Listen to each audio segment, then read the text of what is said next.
ボーナスメニューにアクセスします。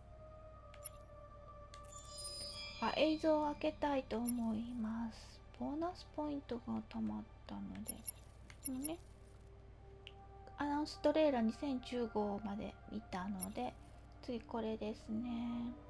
デトロイトビカムヒューマンを演じて、アンロック。見ましょう見ましょう。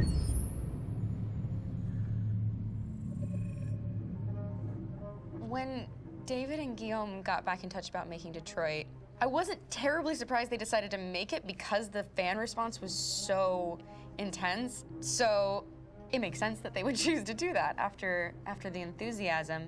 It was a challenge, and it was just an interesting thing to get my head around how to approach this character now as a different, much older person, and whether or not she had changed. And I'm very happy to say that with Detroit, I've had the opportunity to see Kara grow so much more than I ever expected. You do the housework, the washing, you cook the meals, and you take care of... God damn it, where the fuck's the rat gone now? Alice!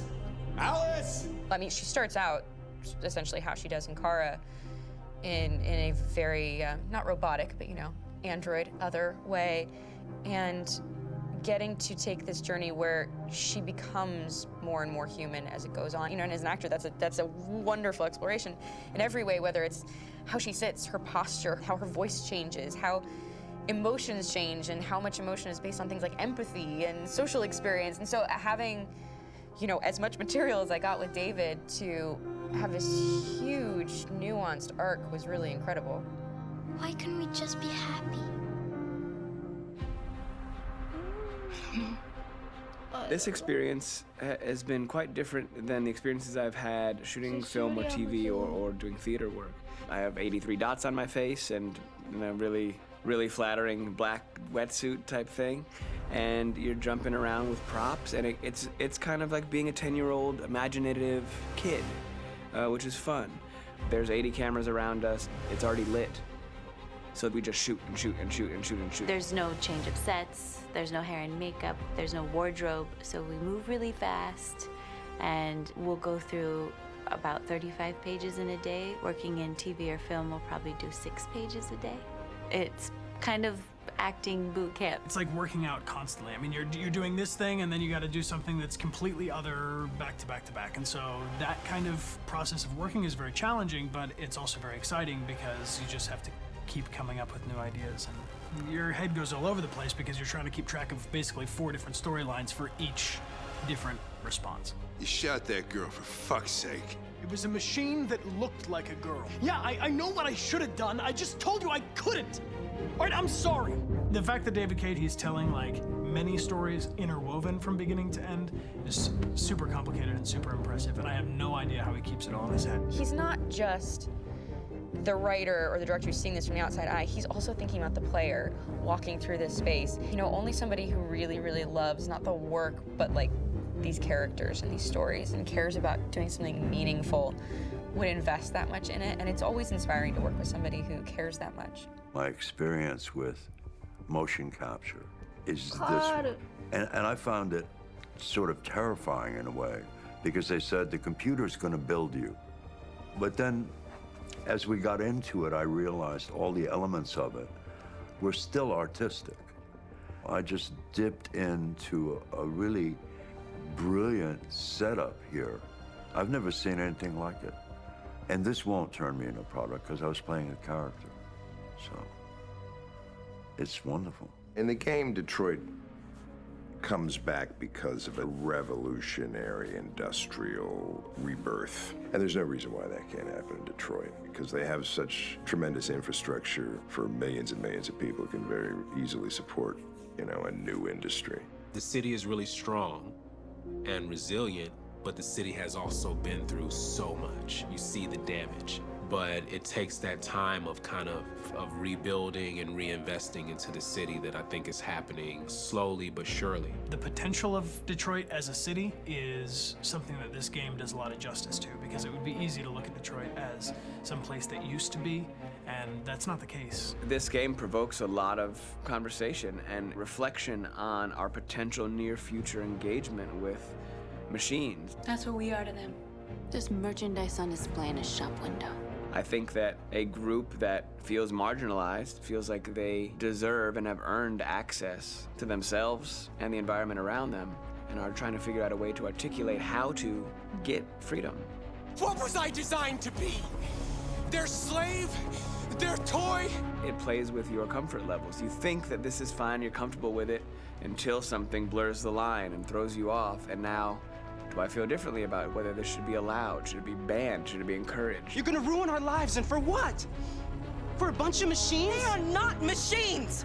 They are alive! I'm alive! You're alive! They're nothing! There are lots of comparable comparisons to any type of persecution of religion, race, etc., dating way back. It can't just be a video game where you shoot 'em up or where people make these choices to do whatever. I think that's the whole point. You have the choice, and you can either choose to go in one direction with your character or another. And I think that's going to be very telling about the gamer. Very telling. I think there's going to be a really strong reaction to this game, which has such a strong perspective. I'm that much more proud of it now to get to be a part of it because it's important. In this game, you're actively building and designing the character through not just what kind of shield does he have or what color hair does she have, but like their temperament and the way they deal with problems. The different endings to this game are so radically different based off maybe seemingly insignificant choices in the moment, but like life, they all add up. And can't play life again, though.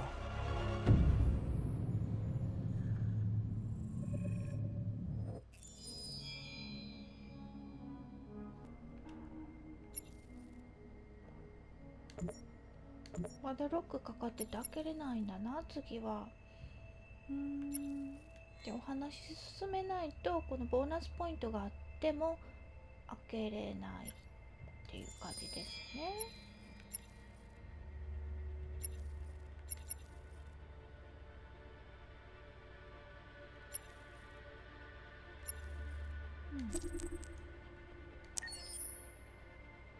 じゃあアートワークを。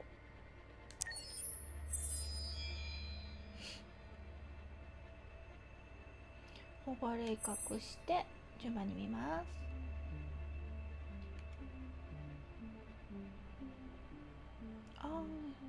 最初に言った絵の具屋さんちょっと違うね。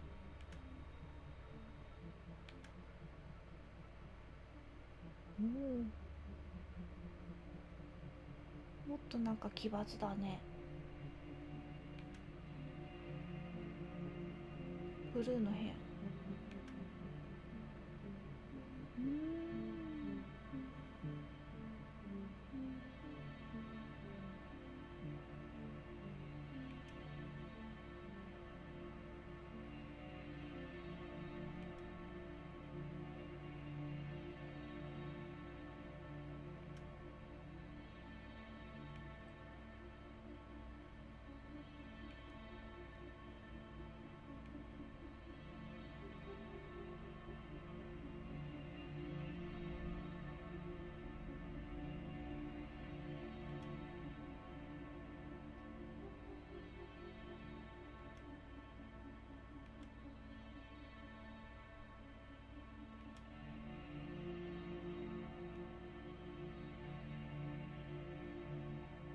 カール裸足。レオ。マーカス。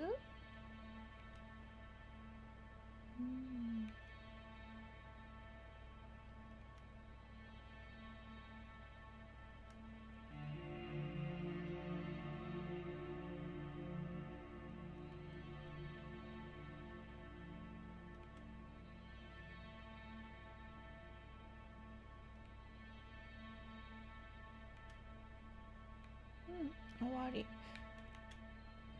ハンクいいよね。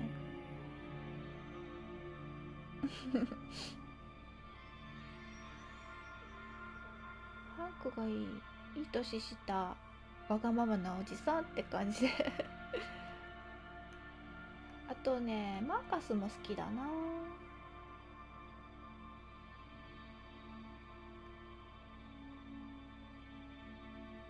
うん、泣いてたじゃない。苦悩する様子がね、とてもキュートでしたはい、ではまたまた。バイバイ。